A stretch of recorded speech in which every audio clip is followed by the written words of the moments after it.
Hello students, आज अपन जो topic ले रहे हैं इंडियन इको का वो है पॉवर्टी। और पॉवर्टी के बारे में आप जानते होंगे, काफ़ी कुछ सुना होगा। तो पॉवर्टी किसे कहते हैं? तो देखिए, बेसिक नेसेसिटीज होती हैं हर ह्यूमन की। Food, cloth, housing, education, health. अगर इनकी किसी भी जने को कमी है तो वो पर्सन पुअर है। और इस जो फीचर है उसको क्या कहते हैं? पॉवर्टी कहते हैं। क्लियर है? जो इंसान अपनी बेसिक नेसेसिटीज को पूरा नहीं कर पाता, ये उनकी बेसिक नेसेसिटीज है, ये पूरी ना हो पाए तो इसे पॉवर्टी कहते हैं। अब पुअर भी जो है वो दो टाइप के होते हैं। एक अर्बन जो शहर में रहते हैं, एक रूरल जो गांव में रहते हैं। ठीक है। अब पुअर पीपल की क्या फीचर्स हैं? एक तो हंगर है, भूख है। स्टारवेशन, भुखमरी है। मेल न्यूट्रिशन, कुपोषण है, यानी कैलोरीज उसको जितनी रिक्वायर्ड है उतनी नहीं मिल रही है। उसकी पुअर हेल्थ है।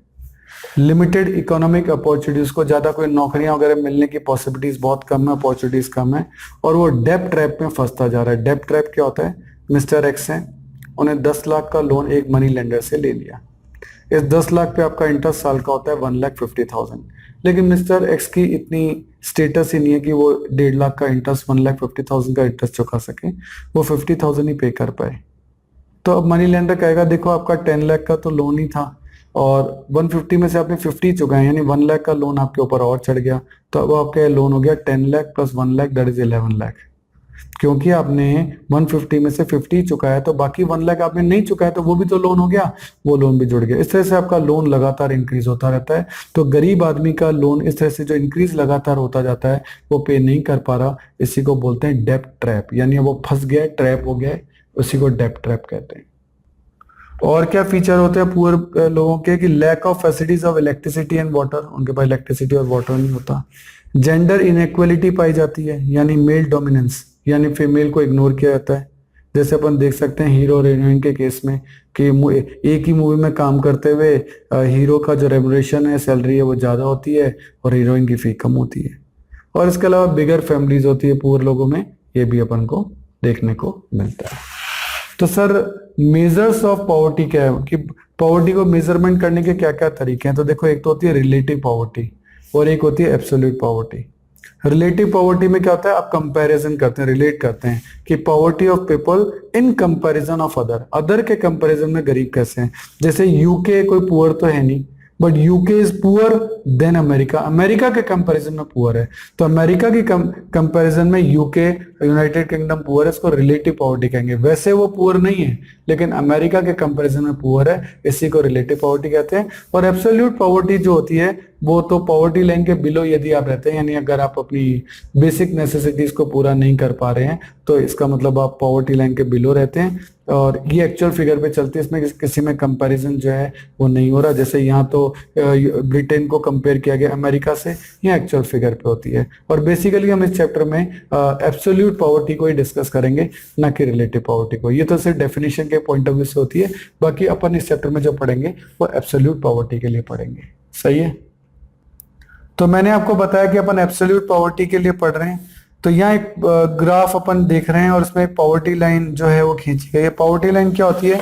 मिनिमम लिविंग स्टैंडर्ड, जो पॉपुलेशन है उसके जो मिनिमम लिविंग स्टैंडर्ड होते हैं, उसके बेसिस पर आपकी एक पॉवर्टी लाइन खींच दी जाती है। जो इस पॉवर्टी लाइन के बिलो होते हैं उनको पुअर कहा जाता है। मान लेते हैं मिस्टर ए, जिनका लिविंग स्टैंडर्ड इससे नीचे वो पुअर है। और जिन लोगों का स्टैंडर्ड इस लाइन के ऊपर होता है, जैसे मिस्टर बी, वो नॉट पुअर में। यानी एब्सोल्यूट पॉवर्टी आपको पुअर और नॉन पुअर के बारे में डिफरेंशिएट करती है। और ये सब पॉवर्टी लाइन है, पॉवर्टी लाइन के बेसिस यानी मिनिमम लिविंग स्टैंडर्ड। अब पॉपुलेशन इस तरीके से दो पार्ट में बांट दी गई, एक तो पुअर और एक नॉन पुअर। सही। लेकिन इसकी कुछ लिमिटेशंस हैं। एब्सोल्यूट पॉवर्टी की कुछ लिमिटेशन है। Not differentiate poor and very poor, ये तो बताता है कि ये पुअर है, लेकिन इन पुअर में भी कुछ बहुत ज्यादा वेरी पुअर होंगे, उनके बारे में नहीं बताता। ये तो पूरी पॉपुलेशन को दो पार्ट में बांट देता है, पुअर एंड नॉन पुअर। और does not consider social factor, social factor को तो इग्नोर ही कर देता है, ये तो केवल पैसों को ही देखता है। इलिटरेसी को इग्नोर कर रहे हैं, इल हेल्थ को इग्नोर कर रहे हैं, पॉलिटिकल फ्रीडम कि वो लीडरशिप में आ सकते हैं या नहीं, और डिस्क्रिमिनेशन, उनसे सोशल जस्टिस होता है या नहीं, भेदभाव किया जाता है या नहीं। तो ये सब जो चीजें हैं वो एब्सोल्यूट पॉवर्टी जो है वो इग्नोर कर देती है। फिर भी हम इस चैप्टर में जो पढ़ने वाले हैं वो चैप्टर एब्सोल्यूट पॉवर्टी के लिए चलेगा, ना कि रिलेटिव पॉवर्टी के लिए। सही है। अब हम देखेंगे कि पॉवर्टी के मेजरमेंट के लिए क्या क्या चीजें की गई कि हम भी कैसे मेजर किया जाए। तो एक तो प्री इंडिपेंडेंस से पहले क्या हुआ और एक पोस्ट इंडिपेंडेंस क्या हुआ। तो पहले हम प्री इंडिपेंडेंस की बात कर रहे हैं।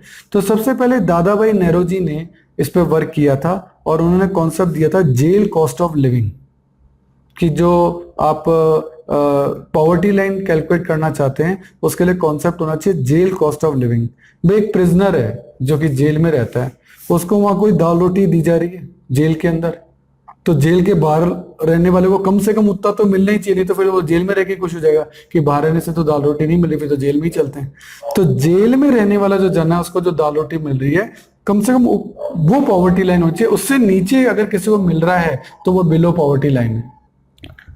तो कम से कम जने को जो जेल के बाहर है उसको जेल जितना खाना तो मिलना चाहिए। तो उन्होंने जो बेस बनाया वो जेल कॉस्ट ऑफ लिविंग को बनाया। सही है। तो पूछा जाएगा क्वेश्चन कि दादा भाई नेहरू जी ने कौन सा कॉन्सेप्ट दिया था, जेल कॉस्ट ऑफ लिविंग, या जेल कॉस्ट ऑफ लिविंग का कॉन्सेप्ट किसने दिया था, दादा भाई नेहरू जी ने। सही है। देन आता है डिटर्मिनेशन ऑफ पॉवर्टी लाइन, कि पॉवर्टी लाइन डिसाइड कैसे होती है। ये डिसाइड होती है monthly per capita expenditure method, कि पर पर्सन का मंथली एक्सपेंडिचर कितना है उसके बेसिस पे क्या डिटरमाइन होती है, to determine poverty line. Minimum calorie intake इसके लिए देखा जाता है। मिनिमम कैलोरी इनटेक यानी कितनी एनर्जी किसी बंदे को चाहिए, उसकी मनी वैल्यू जो है उसको कैलकुलेट कर लिया जाता है और वही पॉवर्टी लाइन हो जाता है, कि एक पर्सन की कितनी कैलोरी वो लेता है, उसकी कितनी मनी वैल्यू होती है, उसी को आप पॉवर्टी लाइन का मेजरमेंट कहते हैं। सही है। कैसे होता है, तो मिनिमम कैलोरी इनटेक के लिए दो टाइप का क्लासिफिकेशन है, अर्बन और रूरल। अर्बन एरिया में 2100 कैलोरी पर डे एक जने को चाहिए होती है, और रूरल एरिया में 2400 कैलोरी पर डे जो है वो चाहिए होती है। इस तरह से अर्बन एरिया में जो मॉनेटरी वैल्यू है वो 816 रुपए, जो इन्होंने कमोडिटीज के हिसाब से कैलोरी के हिसाब से कैलकुलेट किए, कि पर मंथ किसी पर्सन की इनकम, पर पर्सन की बात हो रही है, पर फैमिली की बात नहीं हो रही, 816 रुपए है। इससे कम है तो वो बिलो पॉवर्टी लाइन है, इससे ऊपर है तो फिर वो पुअर नहीं है। और यही बात रूरल में 2400 कैलोरी हो जाती है और रुपए हो जाते हैं 1000 रुपी पर मंथ। सही है। तो ये चीज मिनिमम कैलोरी इनटेक में आती है। अर्बन में 2100, रूरल में 2400, मॉनेटरी वैल्यू इसकी 816 रुपए और इसकी 1000 रुपए। ये डेटा जो है वो आपकी बुक में दे रखा है। सही है। अब कैटेगरी ऑफ पुअर की बात हो रही है। देखिए कैटेगरी ऑफ पुअर में इसमें हम डायग्राम को भी रेफर करेंगे। एक तो होता है क्रॉनिक पुअर, एक है ट्रांजिएंट पुअर और एक है नॉन पुअर। तो देखिए एक तो आपके होते हैं क्रॉनिक पुअर। क्रॉनिक पुअर यानी उसमें भी दो टाइप के होते हैं, एक होते हैं ऑलवेज पुअर, एक है यूजुअली पुअर। ऑलवेज पुअर यानी जो पॉवर्टी लाइन के हमेशा ही बिलो रहे हैं, वो कभी ऊपर गए ही नहीं।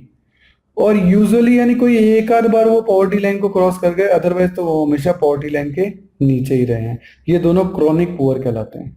सही है। देन आता है ट्रांजिएंट पुअर। ये भी दो टाइप के होते हैं। कई ऐसे होते हैं जो नॉर्मली पॉवर्टी लाइन के नीचे हैं लेकिन कभी कभी ऊपर भी निकलते रहते हैं, ये चर्निंग पुअर कहलाते हैं। और ये वो होते हैं जो नॉर्मली पॉवर्टी लाइन के ऊपर रहे हैं लेकिन कभी कभी वो पॉवर्टी लाइन के नीचे भी आए हैं, they are called occasionally poor. यानी ये पॉवर्टी लाइन के अप डाउन होते रहते हैं। अप जो है कभी कभार हो जाते हैं उनको बोलते हैं चर्निंग पुअर, और जो कभी कभी डाउन हो जाते हैं उनको बोलते हैं ओकेशनली पुअर। ओकेशनली कोई एक आध ओकेशन है जब ये पुअर हो गए। चर्निंग पुअर यानी अप डाउन होते ही रहते हैं।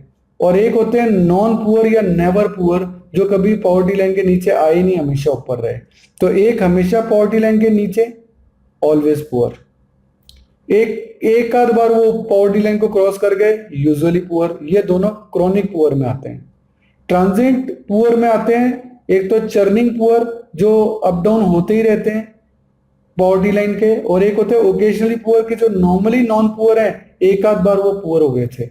और नेवर पुअर या नॉन पुअर वो होते हैं जो हमेशा पॉवर्टी लाइन के ऊपर रहते हैं। तो ये जो है इस टाइप का एक एक दो दो नंबर का कोई क्वेश्चन इसमें पूछा जा सकता है, तो आपको डायग्राम के थ्रू इसको याद रखना पड़ेगा। सही है। तो हमने इस तरह से इस डायग्राम में समझा कि क्रॉनिक पुअर जो है वो या तो ऑलवेज या usually below the poverty line है। ट्रांजिट पुअर है वो दो टाइप के होते हैं, चर्निंग पुअर और ओकेजनली कभी कभार पुअर हो गए। और नॉन पुअर जो होते हैं वो नेवर पुअर होते हैं। तो इस डायग्राम से आपको जो ये चीज है, ये डायग्राम जो है वो आपको इजीली समझ में आ जाएंगे। सही है, आगे चलते हैं।